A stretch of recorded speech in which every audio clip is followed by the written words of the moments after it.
Bonjour à toi, cher spectateur. Le grand déplacement de Jean-Pascal Zadi, c'est un film qui m'intriguait.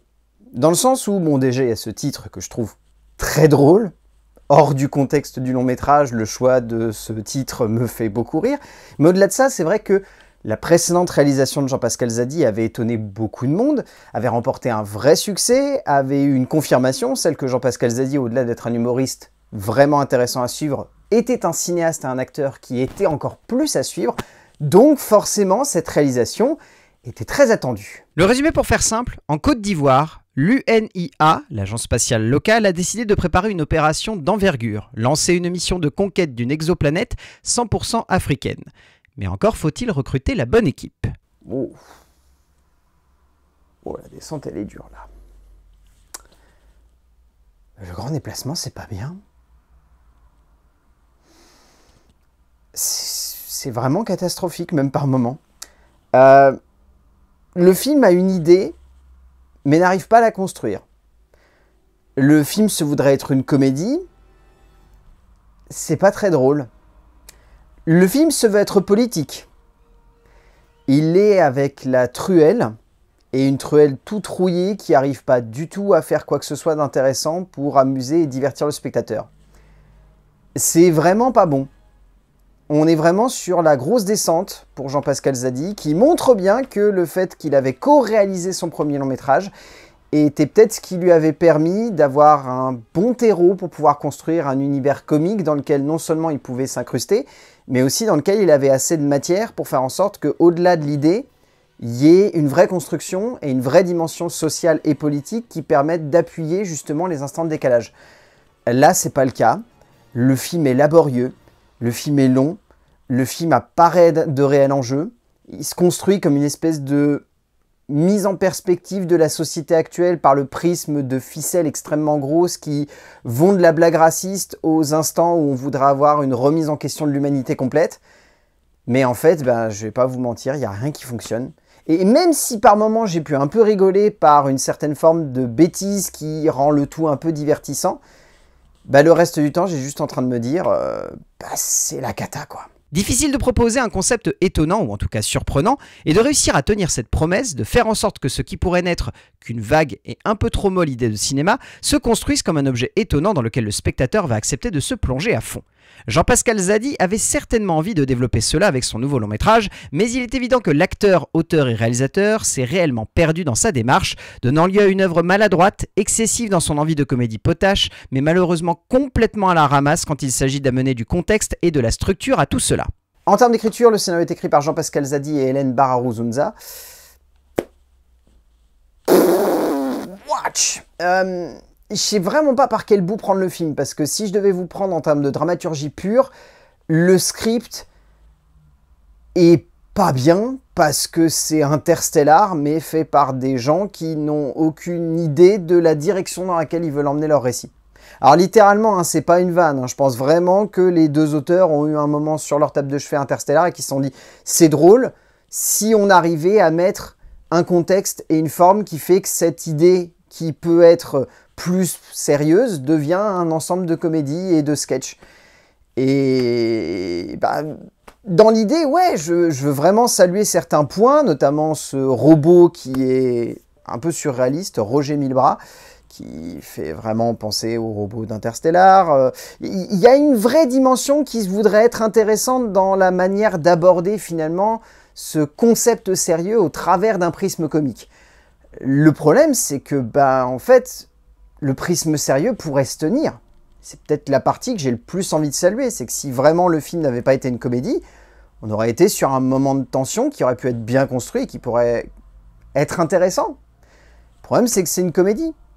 Qu'à partir de là, si vous mettez cette dimension dramatique à l'ensemble du film, c'est foiré en termes d'écriture. C'est pas drôle, l'ensemble des sketchs sont basés sur des répétitions ou des personnages qui sont très caricaturaux et pas dans le bon sens de la caricature. Et tout simplement, ça marche pas en fait. Zadie et Bararuzunza se perdent dans le développement de leurs différents héros, et surtout ne parviennent pas à développer un ensemble où l'on ait réellement la sensation de voir une évolution dramatique concrète, car au-delà de l'envie et de l'idée, il y a finalement peu à se mettre sous la dent en termes d'écriture.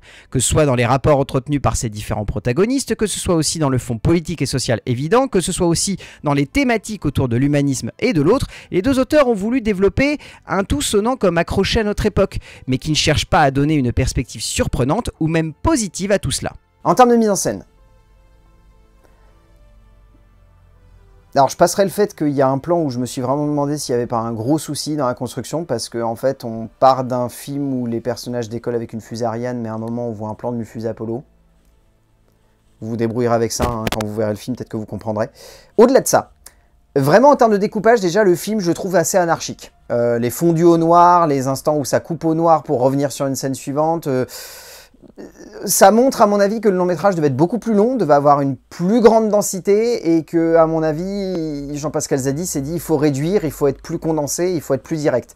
Ce qui donne ce moment de cinéma qui dure 1h20, c'est très court 1h20, et qui en fait va trop vite, prend pas le temps de placer les personnages dans un premier temps pour amener des vraies relations, se contente juste d'avoir un espèce de moment où ils sont supposés avoir une séance camp de cohésion. Mais en fait, ça ne marche pas, parce que ça ne permet pas assez bien de construire les vrais rapports et les vrais conflits pour amener un peu plus de profondeur à chacun des personnages. Ça permet en fait juste de construire un truc autour d'Armand. Je ne vais pas vous spoiler ce que c'est, hein, mais ça vous permet juste de construire ça. Parce que derrière, Pierre est sous-développé, et tous les autres protagonistes, en fait, n'ont pas assez de temps à l'écran pour réussir à pleinement aboutir à un instant où on se dira « Ah tiens, je comprends pourquoi ces personnages sont dans cette situation-là », parce que je sens que Jean-Pascal Zadi, en fait, en termes de mise en scène, c'est un film qui est pété de thunes, c'est un film qui a une vraie envie de vouloir faire du blockbuster à la française comique. Le problème, c'est que ça se sent que Zadi est bouffé par ça. Et que du coup, même s'il est producteur de son propre film, ça se sent que derrière, il s'est mis une pression de dingue, qu'il a voulu atteindre un objectif et qu'en fait, il n'a pas pris le temps de construire son ensemble pour que le spectateur, au-delà de l'aspect un peu chatoyant de l'objet, puisse vraiment se dire « je vois le propos qu'a envie de porter le cinéaste ». Zadi en fait des caisses dans sa manière de découper et de construire son film, cherchant tout aussi bien à créer une vraie et étonnante DA autour de son univers, mais derrière, ce qui aurait dû être un ensemble surprenant et réellement prenant devient simplement une sensation de déjà-vu maladroitement amenée. Comme évoqué avant, on sent un peu trop les hommages, les clins d'œil et même par moments les impressions d'identique qui font clairement défaut à ce tout. Et en même temps, par d'autres aspects, on est assez impressionné par ce qui est mis en place devant nous, rappelant que le cinéaste avait tout de même des ambitions avec ce projet, mais qu'elles ne prennent simplement pas la forme attendue. En termes de casting, celui-ci est pas trop mal, mais en fait le souci c'est que les acteurs ils sont servis par des prestations qui sont bien mais pas assez profondes, la faute justement à l'écriture. Mais en soi, Reda Kateb s'en sort plutôt bien, Luz and the Yakuza, plutôt cool. Je trouve que Fadili Camara est celle qui ressort le mieux, mais depuis quelques films, je trouve que Fadili Camara est une très grande actrice qui va aller très très loin et qui va vraiment marquer, je pense, une certaine tranche du cinéma de divertissement français. Fari est drôle, Alassane Diong, pourquoi pas, Claudia Tagbo en fait un peu des caisses, mais on sent qu'elle a envie de s'investir dans le rôle. Moi, pour le coup, celui que je retiendrai, c'est celui qui porte le projet de A à Z, mais même lui, on sent que il n'arrive pas à aller à fond dans son personnage. Et du coup, il est en décalage. Il a un peu le même type de héros qu'on a l'habitude de voir dans plein de longs métrages. Mais vu qu'il n'a pas assez de profondeur, son interprétation, elle est sympa, mais sans plus. Jean-Pascal Zadi a du mal à tenir son personnage. Et même si par moments on sent que l'acteur s'amuse tout de même avec une certaine idée de sa situation et de la comédie par là même, sa performance est trop en retrait pour réussir à faire tenir tout cela.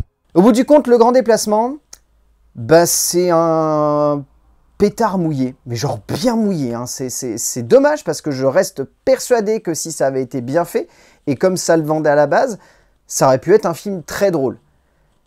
Et c'est trop long pour l'être. C'est trop long pour l'être, c'est pas assez profond pour réussir à amener de la perspective qui fasse en sorte qu'on se dise « Ah tiens, je revois le cinéaste qui nous a proposé Tout simplement Noir et qui a arrivé à amener de la comédie au sein de quelque chose de tout de même crédible et de tout de même prenant, qui faisait que du coup, le côté envie de parler de la société d'aujourd'hui et des thématiques qu'il touche, avec en plus une strate de comédie, ça marchait. Là, ça marche pas parce que je pense qu'il s'est fait bouffer par un concept, il s'est fait bouffer par une idée, il s'est fait bouffer par une envie de cinéma de divertissement très grand public, et manque de peau, ça se tient pas. Donc le grand déplacement de Jean-Pascal Zadi, je vous le conseille pas vraiment. Ça fait longtemps que j'avais pas été aussi déçu par une proposition de cinéma, mais là, pour le coup, j'avais vraiment envie d'y croire. Et malheureusement, à la sortie de la salle, c'est pas le cas. A plus!